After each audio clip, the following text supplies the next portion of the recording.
when I look at my career and my experiences, we were over-conditioned. I don't know if over-conditioned is a bad thing, but we actually were complacent in a lot of ways because we got away with a lot, but also because we were so conditioned for it. The protocols that we teach is, number one, breathe. And it sounds, I mean, I've heard guys on your podcast, I pay attention to guys like Huberman who put this stuff out. Breathing not only off-gasses CO2, it also brings you back to your body. It gets you out of your head and brings back awareness in your body. If me and you were free-falling, have you ever free-falled? No. Dude, you got to do that shit. No, I don't. I know. Andy Stump is he wants to tether you to his body. Shit. For charity. Fuck off, Andy. For charity. Yeah, We're gonna do it I'd for rather charity. donate money. I'll cut you a check. Fuck off, Andy. Oh, man.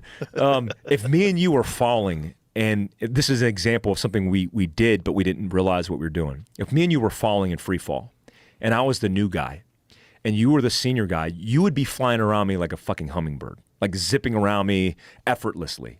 I would be overwhelmed by stress, freaking the fuck out in my head. I would be very narrow in my focus, not seeing my altimeter, seeing the earth coming closer to me, and scared shitless. If I did look at my altimeter, I would glance at it and it would be hyper-focused. And then you would look at me, and to calm me down, you would do this, right? That's the hand and arm signal to arch. So I would do this. So what are you doing for people just listening? You're just shaking your hand. Shaking your hand, right? Like it's wet. It's wet. So this is the hand and arm signal for arch. This is the hand and arm signal to relax. So if you said this, like this, when I did this, I'm literally moving my hands, which is bringing awareness back into my body because I'm not thinking about impending doom in my head. And all of a sudden my body relaxes and I'm like, oh, fuck. And I'm like, oh, I could see my altimeter. Oh, things aren't so bad. We get in our heads a lot, and breathing not only helps optimize oxygen in our body under stress, but it also is the awareness that if I'm breathing, I'm also thinking about breathing, which means I'm not thinking about impending doom, that I'm going to fucking die. The second thing, we could wrap that part up with just affirmation. Most people, we're our own worst enemies, right? We beat ourselves up routinely. I heard you say you don't have to, nobody needs to criticize you because you do it enough to yourself. I'm the same way. I don't need critics because I'm my own worst critic. That could be a detriment. But also, if you look at confirmation bias, the unique thing about confirmation bias is it's like this cell phone.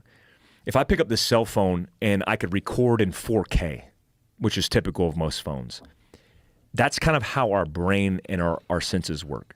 If I pick this phone up and I push record and record it in 4K, it would stop recording when I've met all the bandwidth. I filled up the memory. And it would crash. And then I would have to partition it. I'd have to shut it down, and it's fucking reset. So if we are thinking about that in psychological terms, in confirmation bias, we create the narrative. Then I go out into the world focused. I can't keep it running in 4K, so I can only partition my focus. I'm looking at you, you're looking at me, we're focused, and then we shut it down. We watch YouTube and stare into oblivion for fucking an hour. We get back to whatever, and we're focused. You could only partition your focus. The problem with us is if we are looking for confirmation of the narrative in our heads, we'll go out into the world and we will look for evidence that we are who we say we are. So if you wake up and you're like, I'm a fat piece of shit, then you'll walk into the world looking for evidence of that and go, that dude looked at my stomach. I fucking knew it. He looked in disgust. I'm a fat piece of shit. Because that's how we collect the evidence. Mm-hmm. It's how faith is based. Because that becomes our faith and our new belief. If somebody who's religious doesn't look at an accident.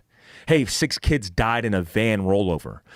That's tragic. I question my belief in God now because God would never do that. They do the opposite. They go, you know what?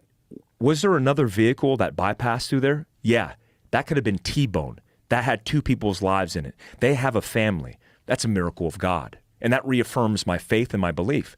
We do the same thing every day. So if you want to become more resilient and more focused as a person, you need to wake up and say, I'm the fucking best. I mean, I know Andy Stumps, Jack Carr, and all the Navy SEALs that I know, they live this because they think they're the best. Navy SEALs think they're the fucking best. That's how you become more resilient, because if you affirm every day, even if you're not, and you say you're good enough or you're the best, you're going to do well. It's like the Jocko shit. It's Goggin shit. It's that easy. You just say, I'm the fucking best. I'm a badass. I'm going to do it. And if you go out in the world looking for that belief, you'll find it and you'll get better. So you think there's a negative aspect to being too self-critical because you can sort of program yourself that you are a piece of shit?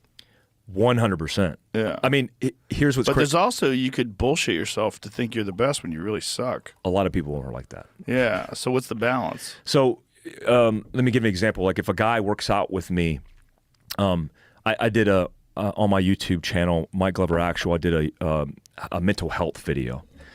And my mental health video was simple. I said, don't be fucking lazy. And a lot of people were like, well, what do you mean don't be lazy? I'm like, exactly that. Don't be fucking lazy. Because if you want to do something in your life that it requires improvement, it likely correlates to action. And that typically correlates to physical fucking movement. So you want to be a better fighter, you physically got to remove your ass from the couch, flick the Doritos out of your belly button, and get into the fucking dojo, right? So it's a plan of action, not just a plan, period. A lot of people who come to my training, they do 5 minutes of calisthenics. I had a guy, I won't mention his name, I don't even fucking remember his name, but I don't mention this situation exactly. But we're doing 5 minutes of calisthenics and his world is falling apart. He probably shows up with an idea who he thinks he is inside of his head. He does the thing and realizes, holy fuck, 5 minutes of calisthenics just whipped my ass. Maybe I need to prioritize my hierarchy of needs and skills. So I see a lot of guys on social media talking about how they're the best shooters on the planet and they're fucking fat. So if you think being better prepared is focused on being fat and shooting cool, you're not going to survive. You're going to be the first to fucking go, right? So we need to strike the balance. Most people, unless they have the awareness because they're exposed to the weakness, won't do it. And that's why I encourage people, go to your local dojo, get pummeled by, I'm 240 pounds. I have 160-pound kids. Chad Robichaux's son fucking pretzel rolled me a couple years ago. It folded my neck, actually put me in a hurt locker, folded me in half. And I'm like, I need to go on a sabbatical and become better. Because when I come back and fight him again, I'm going to pummel this kid to death. We need that kind of exposure in our life. You definitely need something that gives you a reality check because there's a lot of delusional people.